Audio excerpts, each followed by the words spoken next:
Here we are. We're going to be talking about love and hockey once again. I think I'm treating this kind of like a scientific experiment where I want to find the hockey romance book that really speaks to me.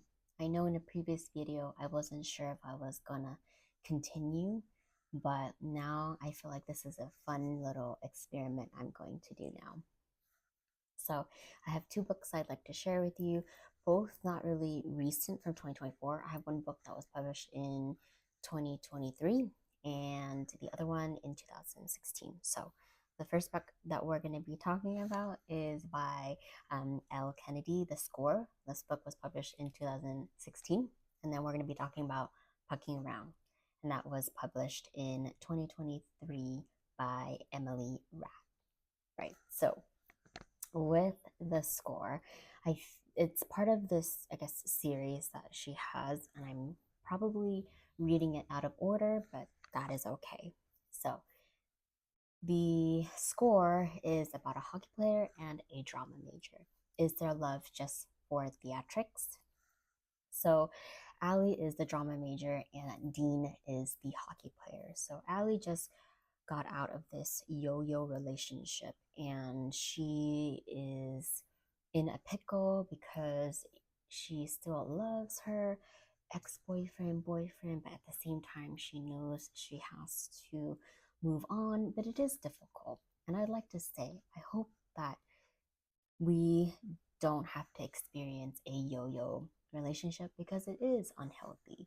If you plan to break up with someone, just break up with them and move on instead of getting back together and then breaking up, getting back together and breaking up. It could work in the future, but both people have to be serious about really changing whatever thing that they're doing so that the relationship can work. Besides the point. So she's dealing with that. And then you have Dean, who's on the hockey team, popular. All the girls love him. He's hilarious.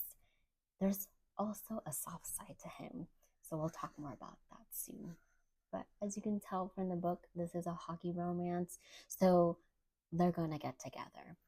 How they got together, that one I did have an issue with, only because it was just kind of like unrealistic in my opinion. So what happened was Allie, because she's trying to be strong and not get back with her ex-boyfriend, asked if she could stay at her roomie's friend's boyfriend's place.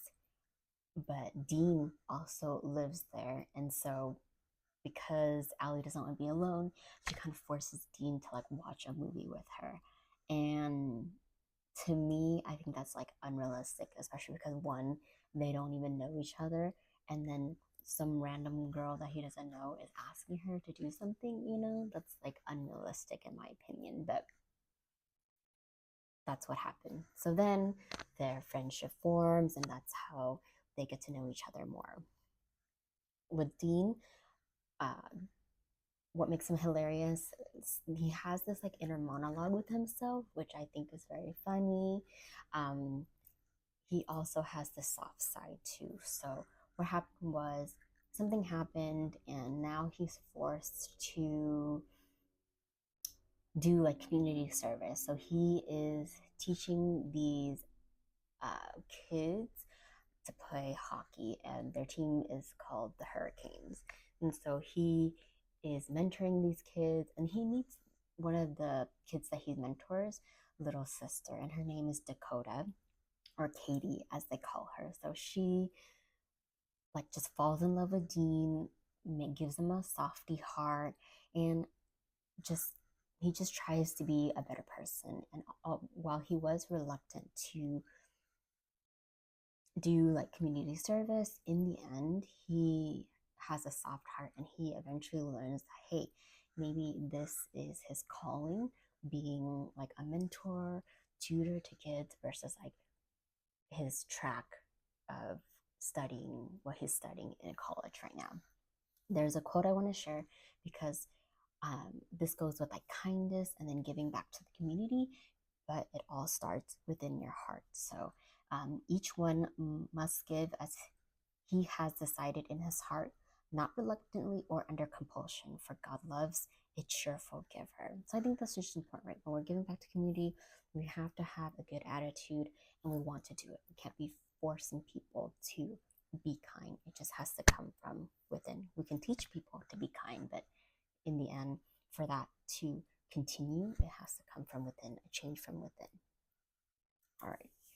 Also, I love that Elle has realistic conversations, especially in guy groups, of things that they talk about. I mean, the dialogue was very real. Like they talked about sports, girls, not really like issue, like feelings that they have, but just very general guy talk, which I appreciate. Again, it keeps the environment real. Of course, if you watch my last video, you're gonna know that I'm not really into the overly sexualization, overly detailed graphic descriptions of intercourse, but that just comes with the territory. So that's already a negative in my opinion. But I do like the wide range that the score has, from college drama, friend drama, community service drama, and also, of course, hockey drama, right? Because this is a hockey romance book. So I thought that the book had a lot of depth, plenty of characters that you can get along with or try to see yourself in. And then Allie's dad is also such a dad, and I also love Allie's dad because he cares for her. He's also very like hard-headed because he's dealing with some like medical issues, so he just doesn't want to be a burden to his daughter. But I love that family dynamic there. All right, now we are on to pucking around. You have a hockey player and a hot doctor pucking around. The title is very multiple meanings, so I like that. I always like when books kind of can have hockey related titles and things like that. So in the beginning, you are warned about what's going to happen in this book. So it's kind of like a warning. So if you choose to move forward, that's your fault. Definitely does not lie. The warnings are true. There's a lot of very explicit scenes. I wish I like went back and really counted. And I'm sure someone has already done this, but I really want to like count really how many pages percentage wise this book is just with explicit scenes. So again, that's a negative for me on this book there. I do like the beginning where the book kind of introduces the characters of the book in a roster.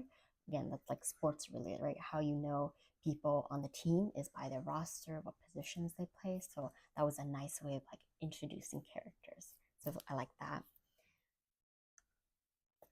I would say, again, balance is more on the explicit side, but you do have a mix of hockey drama, medical drama. You have multiple character perspective when it comes to pucking around because you read from four different perspectives there, the hot doctor and then the other players in the book.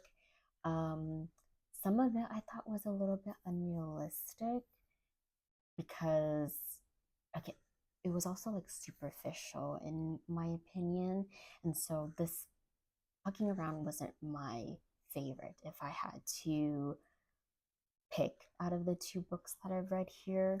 Again, it was just really distracting with almost every page just being so explicit that it took away from anything else. Originally, I was gonna say that looking down here, what is his name? Kim Yuen. I totally butchered his name there. Originally, I thought he was going to be one of my favorite characters, but then he kind of fell off. So he is this like loner hockey player, looks like a Viking, but he's kind of like a baby when it comes to getting like physical therapy or anything worked on him. So that was like a turnoff in that sense. And also because of the nature of his relationship with like the other people in this love triangle, I just don't know how that would work. It's just more fantasy than anything. And also, like, I didn't realize how thick romance books can be. I thought that was only dedicated to like epic fantasies. So that was a shocker too. Don't really have a lot of things to say about Pucking Around, so I'm gonna go ahead and wrap up this video by saying my ratings. So Pucking Around, 1 star for me. Not really a fan of this book, but for the score, I would give it a 3. So far, I think Elle Kennedy is like my top tier for romance hockey authors. But let's see. We're going to continue on with the search. Like always, please let me know your thoughts. Did you like this book? Who's your favorite character? Please comment, rate, share, and subscribe. I'll see you in the next video.